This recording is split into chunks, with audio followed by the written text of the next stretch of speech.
In this video we explain how to get your recurring jobs to create at an earlier or a later point than they currently are. So as an example, let's take a look at a client screen. So let's take a look at the annual returns tab.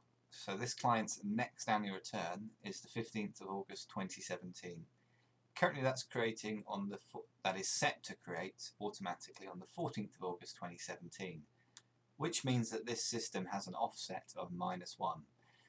Now, what if we want to contact this client? Be reminded to contact this client a couple of weeks ahead of the annual return, or confirmation statement, as I should say, date. Well, what we do, we need to be logged in as a super user. We click on Config and Edit Workflow Systems.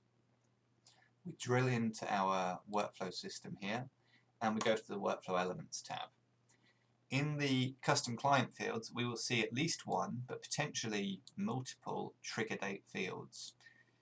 We enter that field, and we can see here that this controls the frequency of the job, and the crucial bit today is the creation days relative to trigger date. So we can have any negative or positive value in here. Negative would create the job ahead of the trigger date, positive would create it after the trigger date.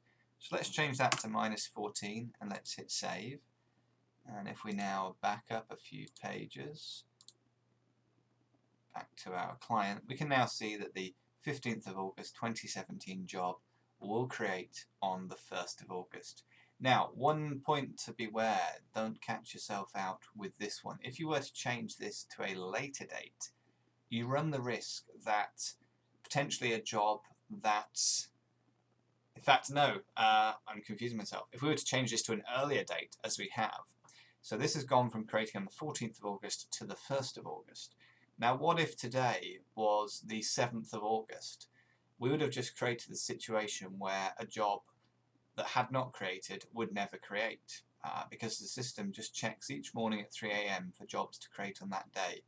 The way to check this, whenever you make a change to your trigger date creation rules, just click on Config, Bulk Job Creation, drill into the appropriate system, and what you want to see is a load of non-bold black jobs as we have here. Let me show you an example of where, this is how this would look if we had an issue. Let's go to Big Chef Limited. Oops, there we go. Let's go to the annual returns, and let's say we just manually change this to where are we? 2016 December. It's the 14th of December today. Let's say the 1st of December. So this job's going to create apparently on the 17th of November 2016. Well, that's last month, so that's not going to happen. So this will show us a nice example of what we're looking out for on this screen here. You can see that all of a sudden this is bold, it's red, it's telling you that you've kind of caused an issue here. So you can resolve that either by clicking Create Now, or if you've got multiple, you can just hit Create All Jobs. That will create all jobs that are in bold and red. Now I should say, for those of you using the Glide UK templates with the accounts and CT workflow, there is a subtle difference there. That's because of our integration with Companies House. So because of that integration, we have kept this trigger date in a slightly older format than those that you'll be using on all of your other trigger date systems.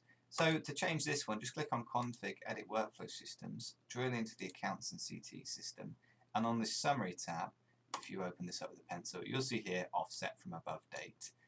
So you can simply change that there. So currently that's 60 days ahead of the next year end, so you can change that to any positive or negative figure. Same then applies in terms of if you move it backwards, just check the bulk creation in case you happen to have missed any.